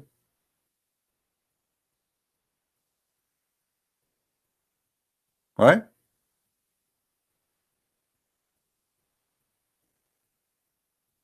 Now, maybe some of you might think that this is a fiction story. It's a true story. Osama bin Laden is a person the same. He is using America, and America was using him. They wanted somebody who fight the Russian without being in them involved, because they cannot risk having a war with the Soviet Union. So what we do? We arm the puppets, the small ones, and they will do a lot of damage, more than having a war. So they start arming the Mujahideen. They give them missiles to take down airplanes. In less than a month, I think, the Soviet Union at that time lost more than maybe 20, 22 airplanes. Why? Because the American, they gave them missiles, anti helicopters, anti aircraft. So we support terrorists when we want, and this is the case for many. And we're talking about government. When you speak about politics, right away speak about sewage. Politics is the same as sewage. Outside it have a nice look, but inside is disgusting. It's nothing but a grave. All governments in the world, they have two faces. Face of a shiny person giving you, as signing a signature for something good for humanity, and there's inside other side of the story where it's ugly, disgusting. The same as the king of Saudi Arabia. He pray to Allah, Allah forgive me, and you see his eyes crying. Now suddenly he's a believer. Then a guy, he go to the embassy, they chop him pieces. Thank you, my friend from Indonesia. Love you too. You know, but dear print, well, a guy, he went to the embassy, we make him shish kebab, and until now they cannot even find his. You know, this is the other face of of a state. The outside of the state is a state of a believers, people who worship God. We believe in justice. You know, we no way we will allow killing our innocent person. Blah blah blah blah blah blah blah. Then you go to an embassy, you don't get out. Right? Always there is two faces of the story. And Al-Khashoggi, why he became so famous as a story, because there's a propaganda machine wanted to use this against Saudi Arabia, which is Qatar. Otherwise, nobody would talk about it. Do you think they are talking about it because this guy, the guy Khashoggi, is important? He is not important for anyone. It's just an opportunity to fight Saudi Arabia by Qatar. Qatar and Saudi Arabia, they are enemies now. And both of them, they use anything against each other for their propaganda. Qatar is a very powerful country when it's come to money. If you don't believe me, go and search right now. The biggest hotels in Europe owned by Qatar. Stadium, same as the Saudi. You know, what is your favorite team? Go and check who is the owner of the team.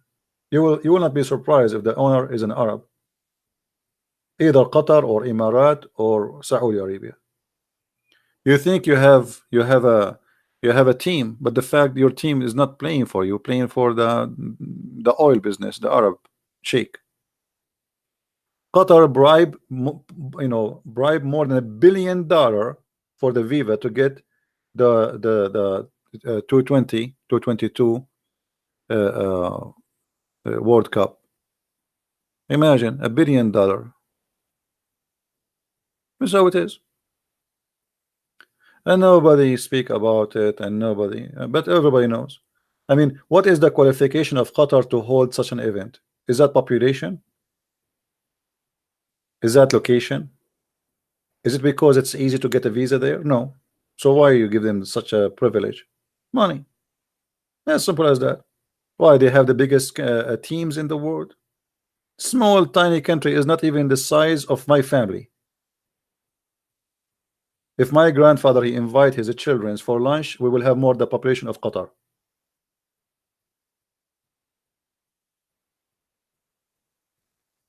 What Qatar? Qatar is not even a country. It's just born. You know what country? What year the Qatar was established? 70 something like that. I mean, it's not even a country. It's a small, tiny. You know, nothing. There's no population there.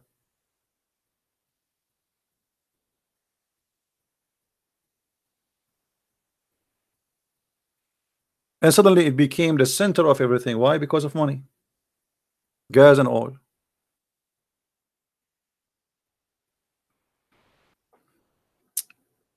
Anyway, guys, I hope today we have a good time together. Did we have a good time? So let us make it simple. Let us please, all of us, join the fight against hatred, terrorism. The root always is the problem. You know, we should not allow hatred to control our heart, because that will not help you in any way, in any mean. Never hate the Muslims, regardless what somebody do, because at the end of the day you are hurting yourself. Hate the hate, hate the hate, you know. So let us fight the hate itself. And I like, it's strange to say hate the hate, but yet we are fighting hate, right? But I cannot find a word to use it to say to you. I don't know what is equivalent of that. So we have to fight the hate which can take over us because of things happen to us, like tragedy, painful things. And by the way, hatred can destroy your family. Even forget about Islam, or I mean, even inside the house. If you don't forgive your brother, your sister, even your mother sometime, or your parents did something wrong to you, I mean, you will suffer forever thinking about it. You are in pain inside you. Just let it go. Let it go. Forgive. This is why the Bible insists on forgiveness. This is why if you read and pray as a Christian the prayer of the Lord, the first thing you will see the Lord, he says, You ask the Father to forgive to us the same we forgive to others, which means to be qualified to be forgiven, you have to be a forgiving person, and that is justice. You don't forgive, why I shall forgive you? You are a sinner too. So they commit sin to you, you don't forgive them, and you ask for forgiveness. Where is justice in that? So forgiveness is very healing method. It heal you from inside. Not like in Islam, you know, hatred, it heal you. If you remember, the Quran says,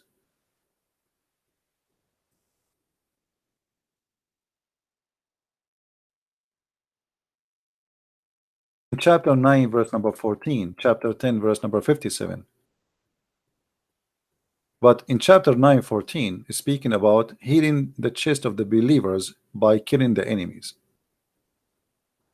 We don't want to believe in that. In fact, that will not heal you.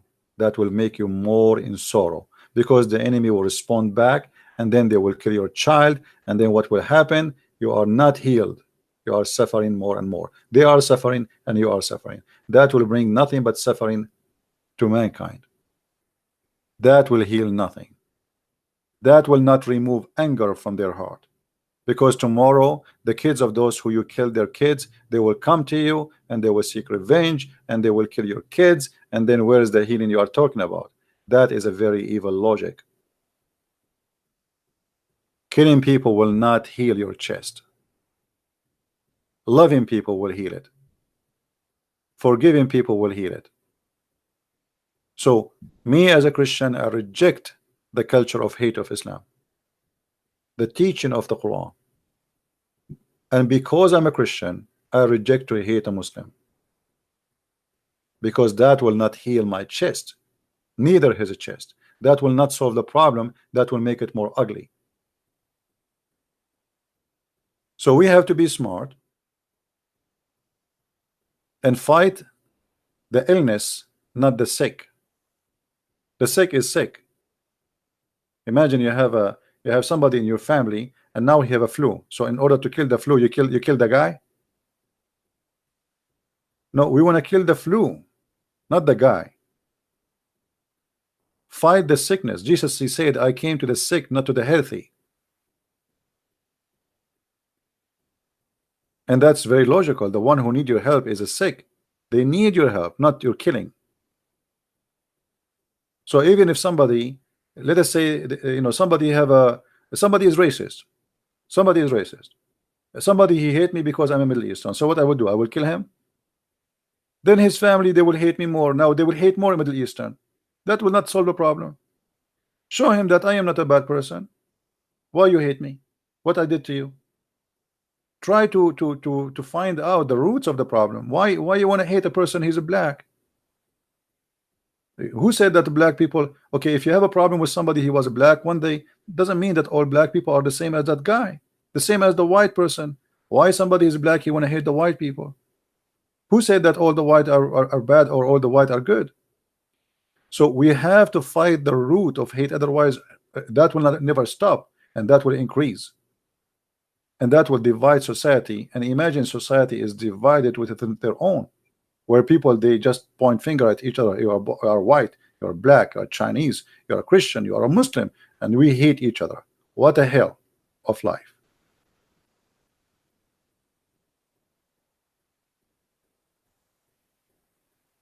Why they hate Israel so much? Because of the culture of the teaching of Islam. Islam teach to hate the Jews, and we showed you that already. And that's why we want to show the Muslims that that will not help them. Why you don't live in peace with the Jews? That's it, you know. But that will not work as long there's somebody want to believe in this religion and decide to follow it. And by the way, there's Muslims, they don't hate the Jews. There's Muslims, they don't have a problem to live even in Israel, and they like Israel. Actually, I met a Muslim guy, and I said I thought he's going to attack Israel, but I was like surprised when he said to me, look, if I live right now, if you ask me, where do you like to live? Under Palestinian government or Israeli government? I will say to you, Israeli. He said, in Israel, I have equal rights. I have equal salary. My salary as an Arab, he's a teacher, is not less than a teacher who is an Israeli, who is a Jew. I have the right to vote. I have the right to have a job. I have health insurance the same as he do. I have everything. I can be a member in the parliament. In the Palestinian territory, they discriminate you. In order to be somebody who have a doctor, you have to be rich. And able to be a leader, you have to be from a big family, powerful family, or somebody sponsor you with money. We don't have a parliament. We don't have democracy. We don't have justice. Somebody he wrote a paper or about you that you like Israel, they will drag you from your feet in the street and they will kill you with no mercy, savage way. He said whatever they say about Israel, go and see that those who they are prisoner in Israel, they have a TV, they have nice food, they have even Hamas, they have health insurance inside the jail. So this guy is a Muslim. He's saying to me, I like to be an Israeli citizen. I don't like to be an Arab citizen. He's just being honest. In Israel, you live like a human. And for me, honestly, I wish I can go to Israel. I wish, actually, I thought about it, but first, I cannot really afford it. It's expensive, unless one of you want to pay for it.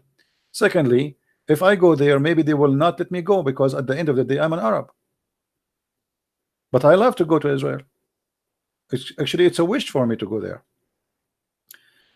Maybe one day, but maybe I better apply for a visa before I go, because they might kick me out in the border, and I will not blame them if they kick me out. I have my American passport, but still at the end of the day, I mean, I am an Arab. I like to go, right? And actually, I will work for such a visit to Israel. Will be a nice to do and see, to understand, to be in touch with all where all the things happened, right? So I wish one day I can do it. Yeah.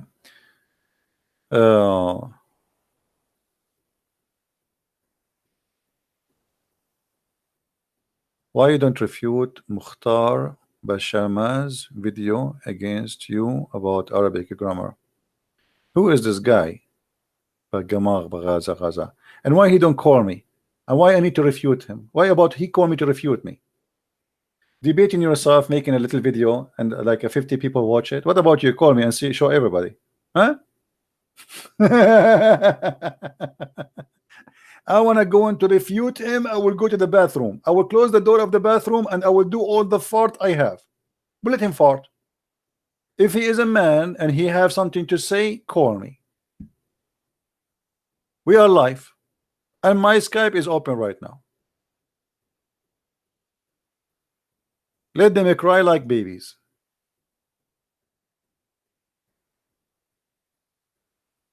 Is that correct, guys? We are Christian Prince. Why your Christian Prince don't? Who's this guy? The big guys, we don't even count them. I am here. Give me his Skype. I will call him. If he is a big guy, he will not call me. I will call him. I will be humble. Is that good? I will refute you about the grammar, brother. Yeah. And I find it very funny when Abdul he says he want to refute me in something.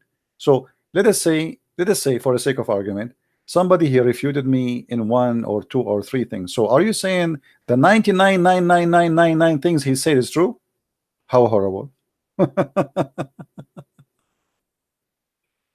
Huh? Yeah. We are. Have you ever honestly, just be honest with yourself. Have you ever seen somebody have the courage to take a live call? That's a big responsibility and big challenge, because I don't know what the question would be. Correct? All those who claim either fighting Christians or fighting Islam, without mentioning names, they don't have their Skype open. for a very simple reason. This is not easy to do. You don't know even what he will say to you. You have to be a person with vast knowledge in the topic, so you don't care what the person he will call and he will say.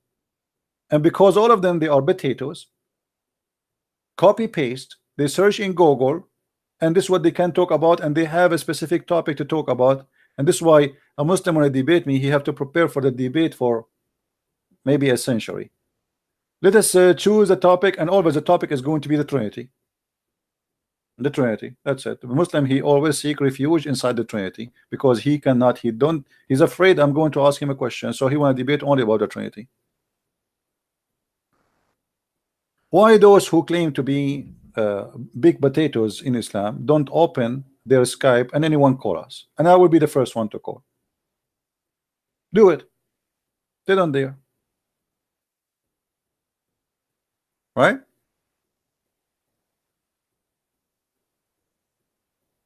Shabir Ali, he accepted to debate me, and the one who contacted him, he lied. He said, one in his interview, he said the Christian Prince, he contacted me. I never contacted this idiot. Who are you to contact you? It was ABN. They sent me an email and send him an email. ABN, they said to me, there's a guy, we want you to debate him. At that time, I do not know even who is he. I said, whoever he is, I don't care, just let me know. Then I receive an email, which is they forward from Shabir Ali to me, and he said that he accepted to debate me. And then I noticed the name is Shabir Ali. I don't care. And then at that time I was doing the shipping for my books by myself in Amazon. So I saw an order from Shabir Ali buying my book, and I made a video about it.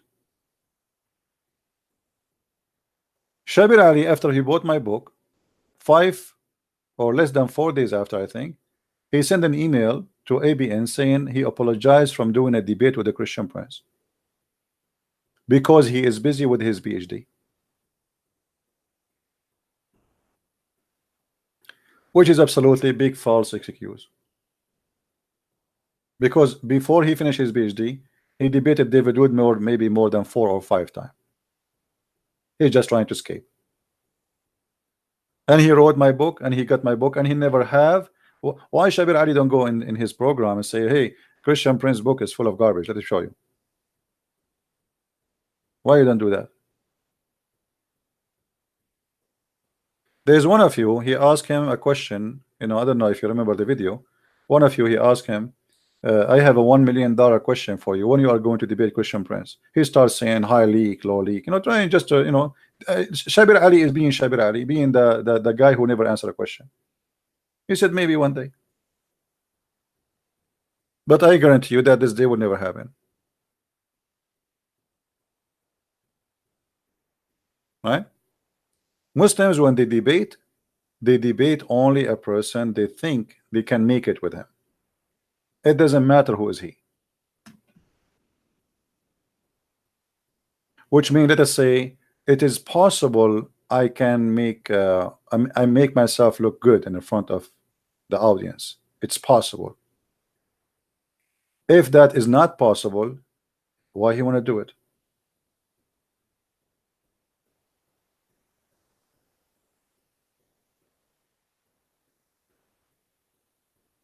All right?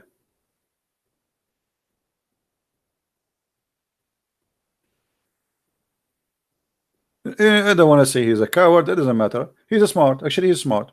He is being smart because if he debate me, everybody will be laughing at him. Imagine Shabir Ali is calling me right now. I mean, how horrible the outcome of that will be. All of us, we knew what will happen.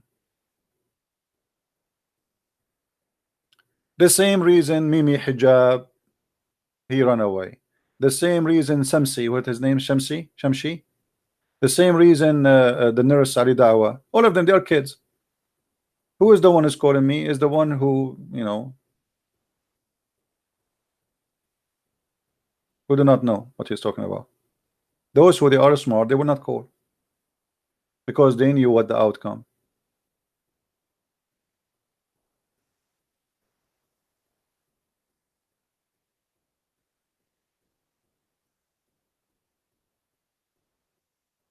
Where are they? Give me your Skype, I will call you. All those names. Give me your Skype, I will call you voluntarily. Don't call me, I will call you. Still they will not do it.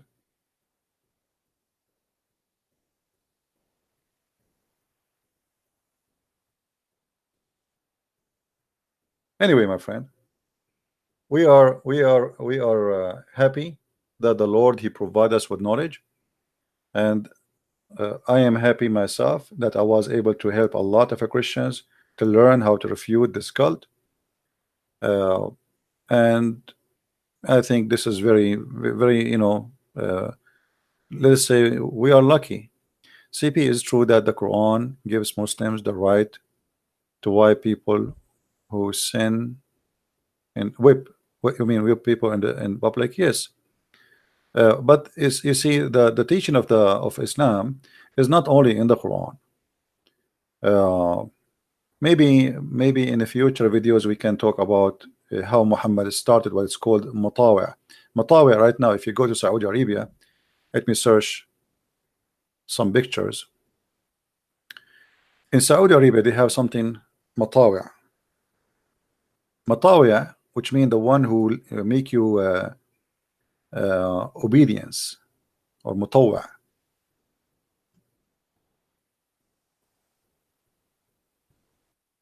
So if you are not obeying the Sharia law, they will beat you up in the street, and that is started from the time of Muhammad. This is not something new.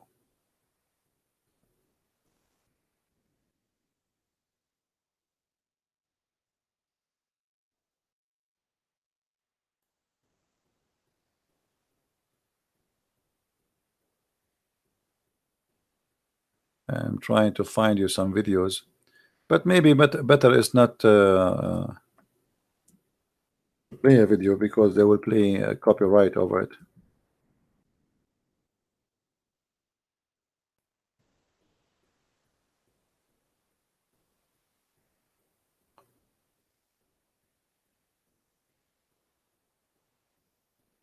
Yeah, there's tons of videos. Anyway, you can search about them. It's called the religious police. To make it simple, the religious police. The religious police, if you don't close your store in the time of the prayer, they can beat you up. Because the Quran says, وَيَدْعُونَ إِلَى الْمَعْرُوفِ وَيَنْهُونَ عَنِ الْمُنْكَرِ. They order to do the right thing, and they forbid what is munkar, which means rejected.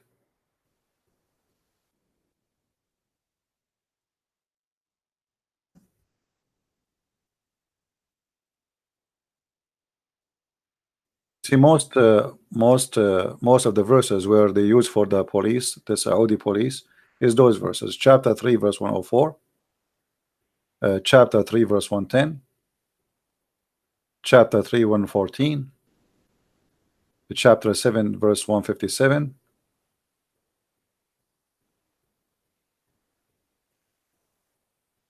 So, like, this is the major, the major teaching where the religious police started from. All right, which is saying that the believers, they should enforce the goodness and forbid what is not good. And who is the one who decided it was not good? Muhammad. All right, like, if you remember, we always mention chapter 3, verse number 10, right? You are the best of the community who has been raised up to mankind. Why? If you go in the hadith explained that.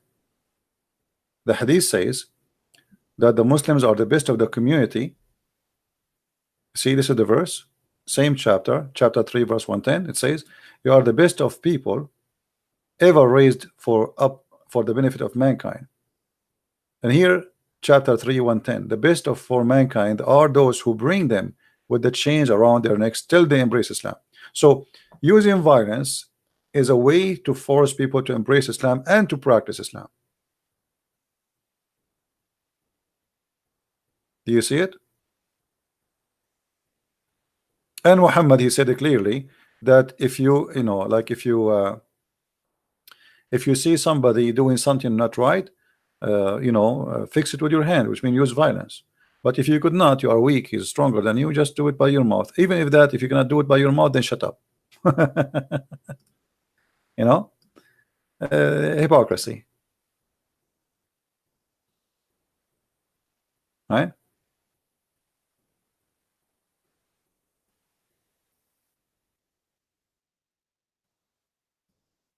I hope I did answer you, my friend.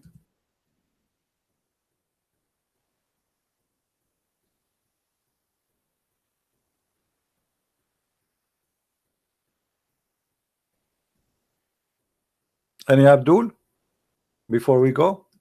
See, I open my Skype, not even one Abdul. He have the courage really to call us.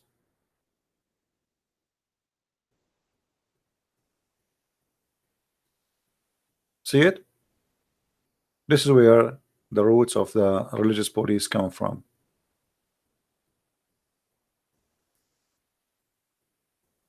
All right, I better go because look like we have a storm coming, big one, and I hope we will not lose electricity. I hope so. Again, I'm not going to keep this video really. There's nothing much. There's no debate. I keep them only if there's an important debate, and if there's nothing really, I'm not going to keep them.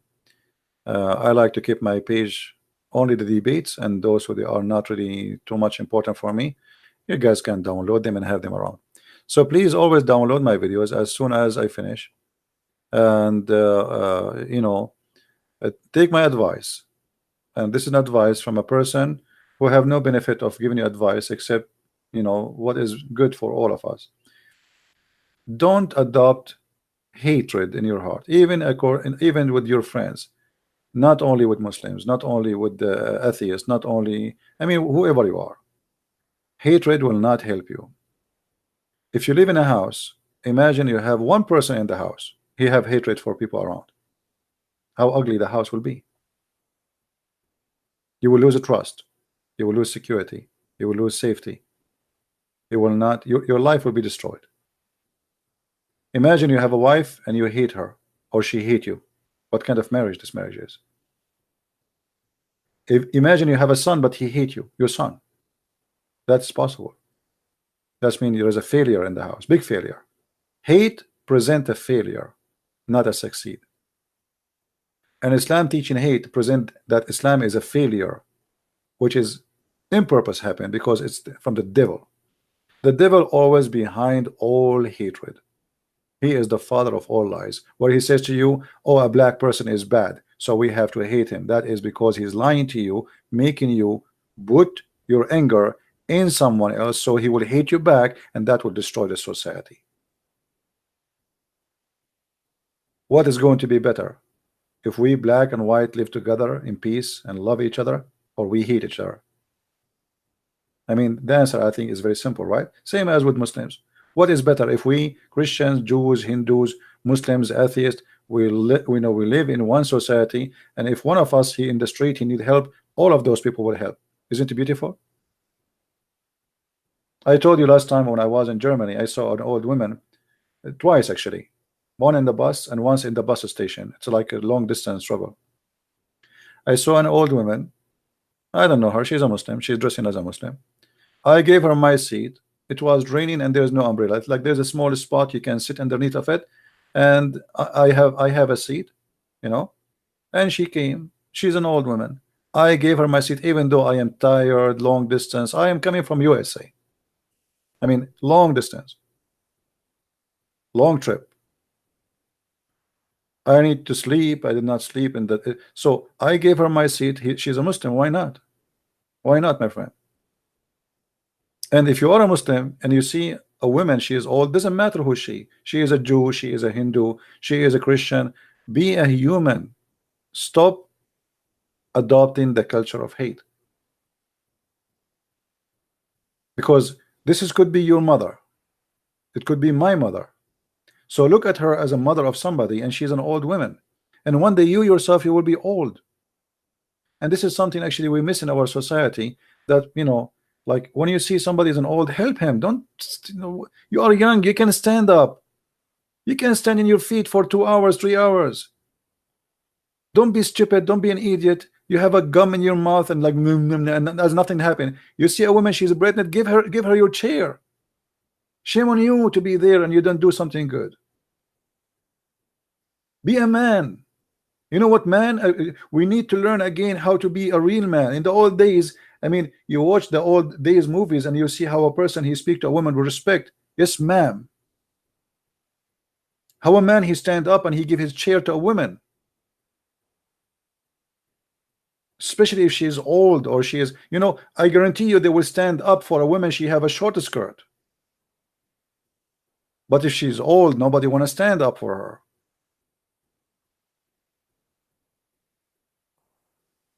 My friend, what do you do to others will be done to you. One day you will be old and nobody will stand for you. If you don't take care of your parents, as an example, your child is watching. One day you will become in an age where you cannot serve yourself, and then your child will say to you, you say to your child, oh, you want to put me in nursing home after all what I did to you? He will say to you what? He says, isn't this what you did to your parents?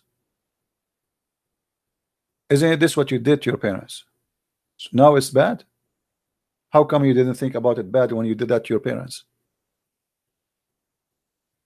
So, you know, our society, we need like a kind of a revolution to go back. You know, like they say in old days are bad. Actually, old days people are a lot better than now. Today children are rude. A person he say the F word to his father. What kind of family we have? Why? Because the family, the mother and the father, they aren't qualified to be parents no more. They are speaking filthy language in front of the kids. Even some of them, they are taking drugs in front of the kids.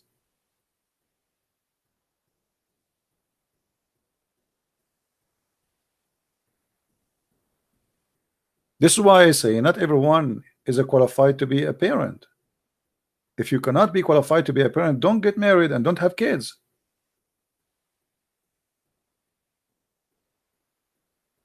What do you do to others will be done to you. Learn that. Always life will bounce back. You do good, good will come. I go everywhere and I find people who want to help me left and right. I do not know them. And I think the Lord always he pay me back. I want to say thank you for being here. May the Lord bless you all. And until we see you again soon, please don't forget to subscribe, share our videos, tell your friends, and if you like to learn more about Islam, feel free to read my books. We have them in many languages. And please, if there is any of you who speak of French, tell your friends about my French book. Until now, this book is the lowest to be known between all my other books because no French around me to tell people about this book, even though the translation of it is fantastic. So if you are a person who speaks of French, please tell everybody you know from those who speak French about this book, and you can find it in Amazon. Thank you very much for being here. May the Lord bless you, and I will see you soon again. Christ is Lord, Islam is false, and see you soon. Bye-bye.